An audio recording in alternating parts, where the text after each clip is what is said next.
In this lecture, we're going to look at section 2.1 out of the book, Matrix Operations. First operation is matrix addition. There shouldn't be anything too surprising here.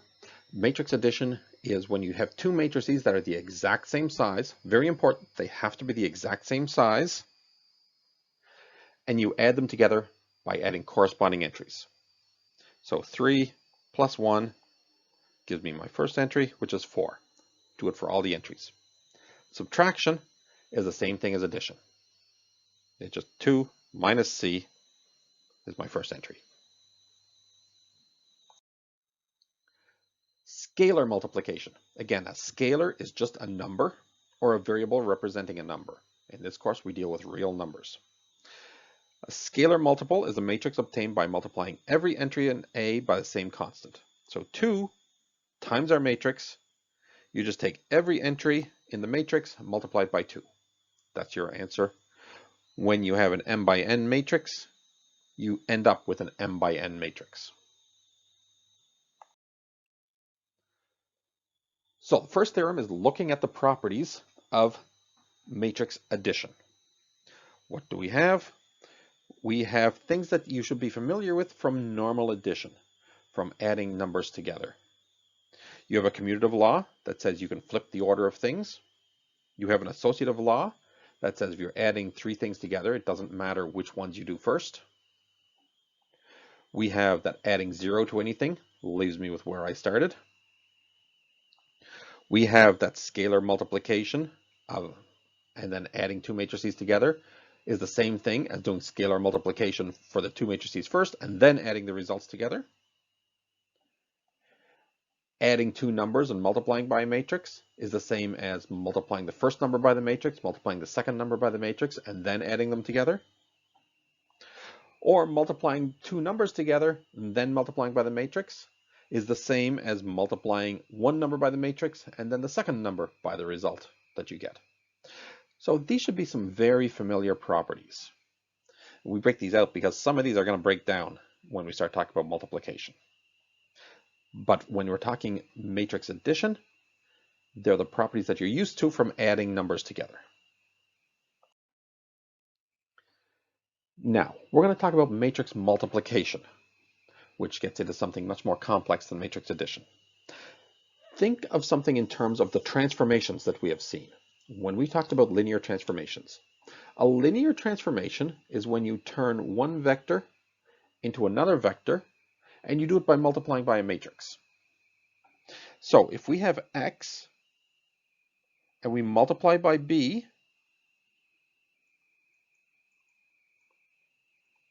we turn the matrix x, we transform it into a new vector. Sorry, we have the vector x, we transform it into a new vector, the vector bx. Well, now that's a vector, we could transform that again. Say we multiply that by the matrix A, we've done a second transformation. This is called composition. So we have done one transformation, then on the answer, we do a second transformation. So the vector x turns into the vector bx. Doing the second transformation, you multiply that by a, and you get a new vector.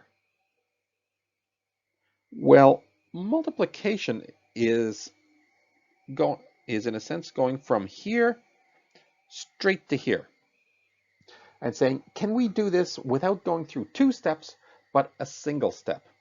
In other words, is there some matrix C where C times X is equal to A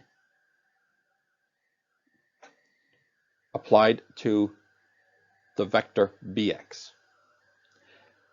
And matrix multiplication gives us a way of doing that.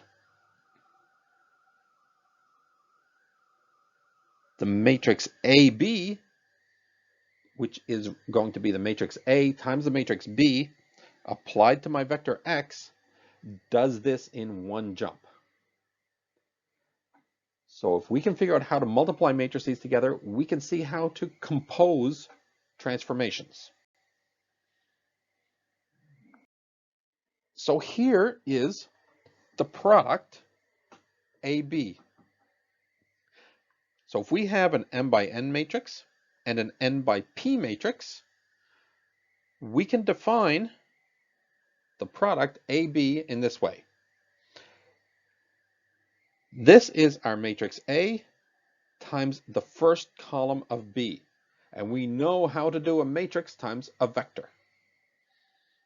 The second column of my answer is the matrix A times the second column of my B.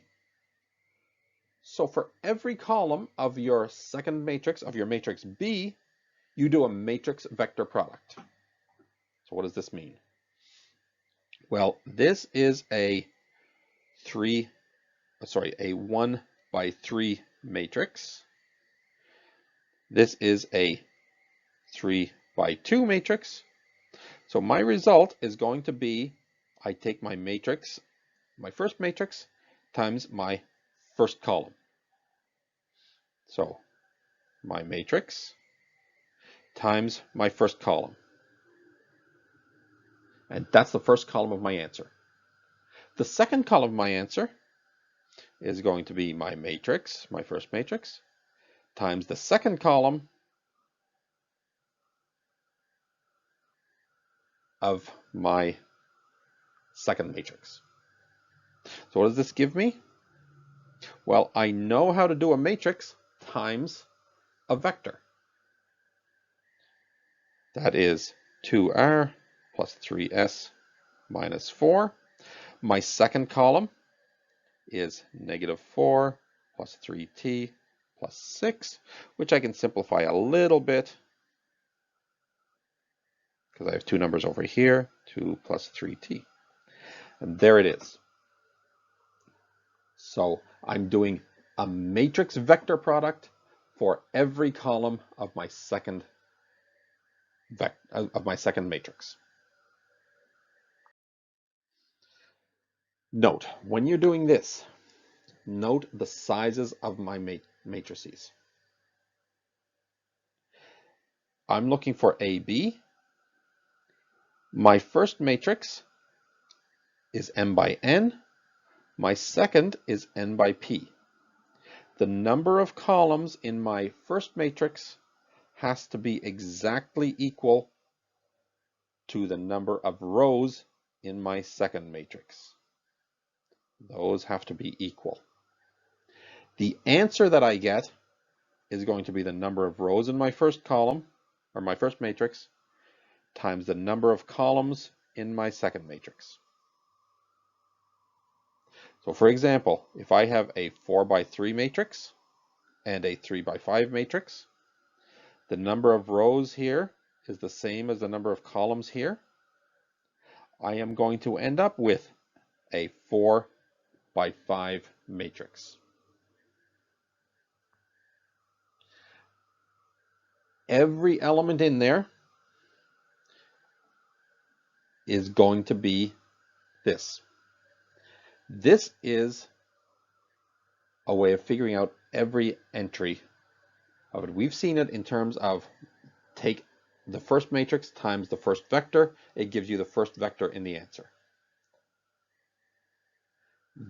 What I have written here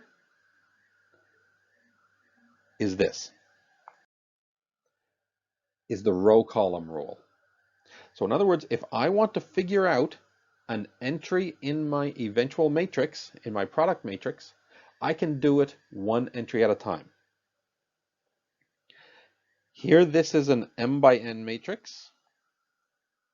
This is an n by p matrix. My rows, my columns here is equal to my number of rows here. So I end up with an m by p matrix, m rows and p columns.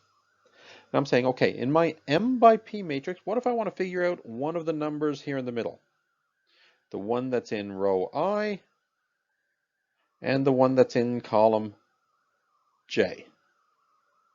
So this is the ijth entry. How do I do that?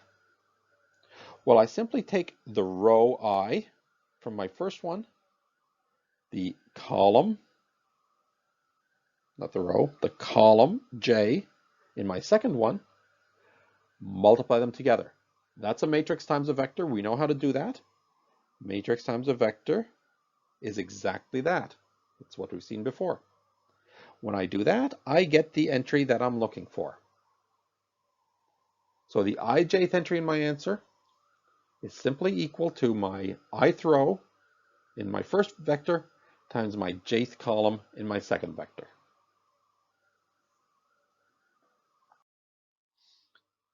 Let's see an example of matrix multiplication.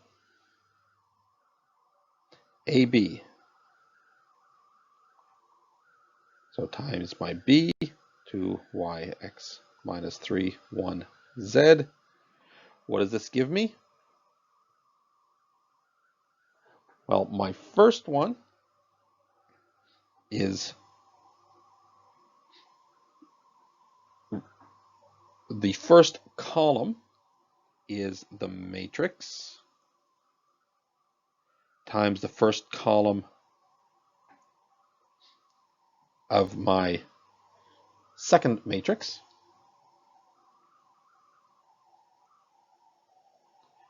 Then I use the second column to get my second column in my answer. And I'm going to run out of room here. Times my third column, 1z. So what's that equal to? Well, this column is minus 6 plus 3y. The second entry is 4 minus y. That's my first column in the answer. The second column in the answer is minus 3x minus 6. Oh, minus 9, sorry. And here we get 2x minus 6 minus 2x plus 3. My third column in my answer is minus 3 plus 3z, and down below is 2 minus z. There's my answer. What about b times a?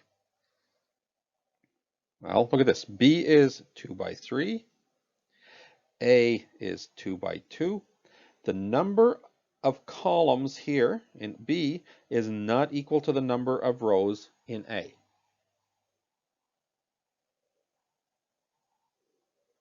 We cannot do that. Okay?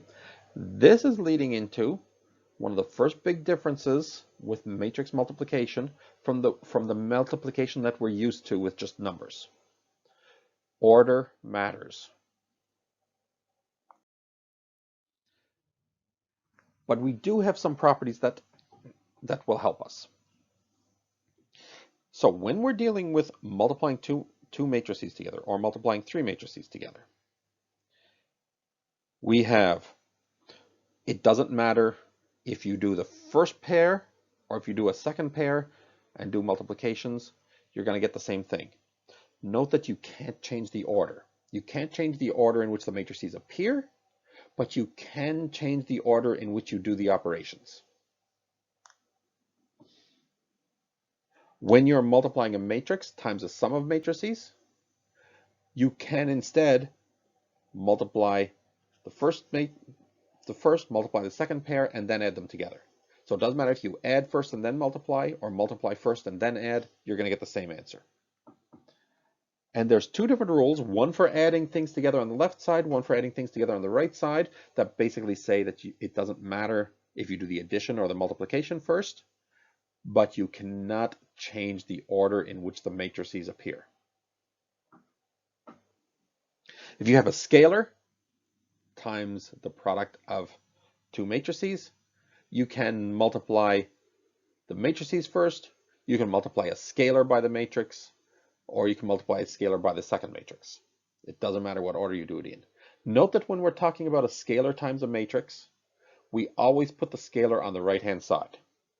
So here we talk about SC. We never talk about a matrix A times a scalar S. We always put the scalar on the left-hand side. And the final property is just saying that if you multiply a matrix by the identity matrix, you are going to end up with your original matrix.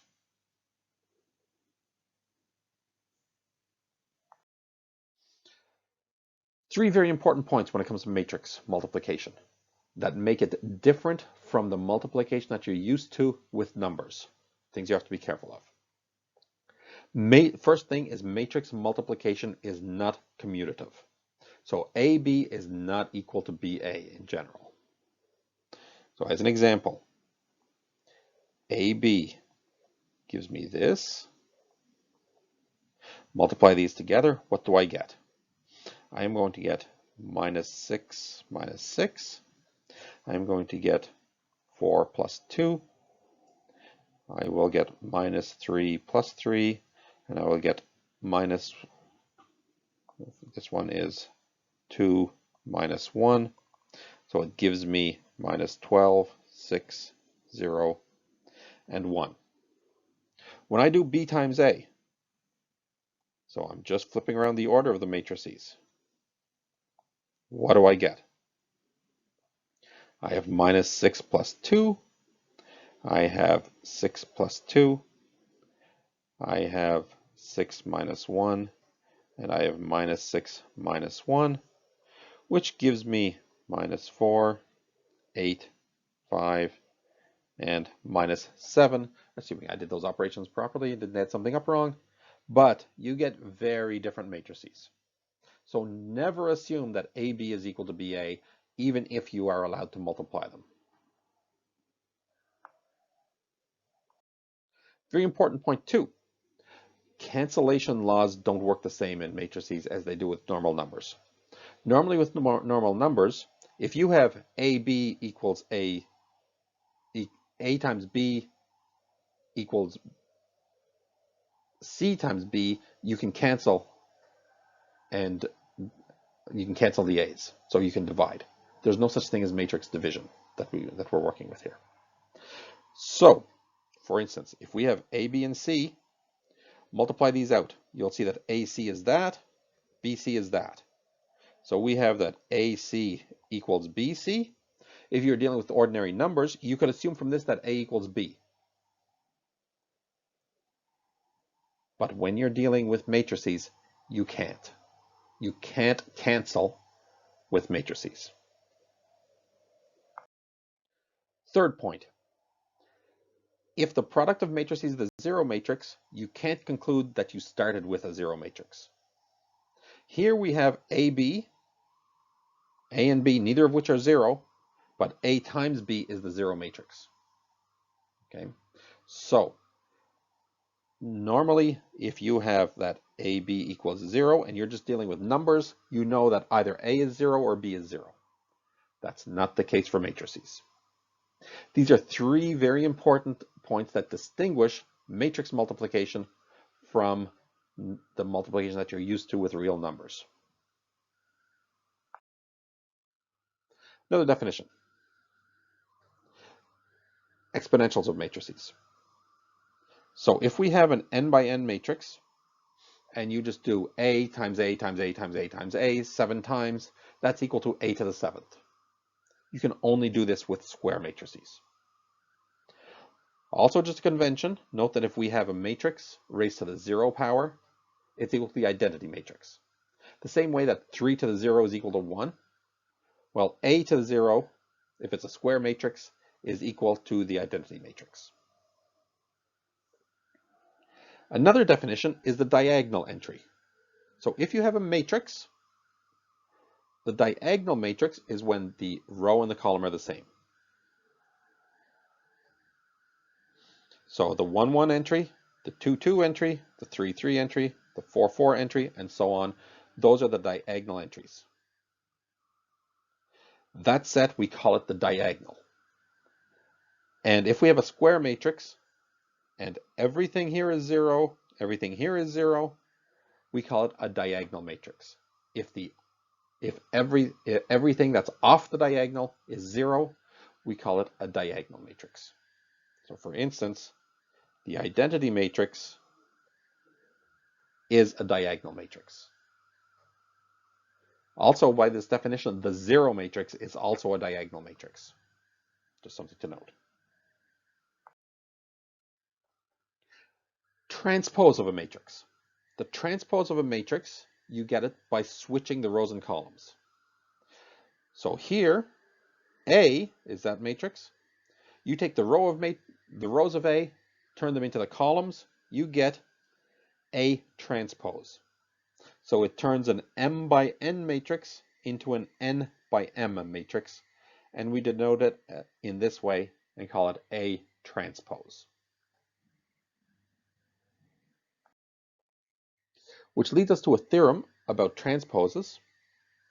It says if you take the transpose of a matrix and then transpose it again, so interchange rows and columns, and then exchange the rows and columns again, you get back to where you started with.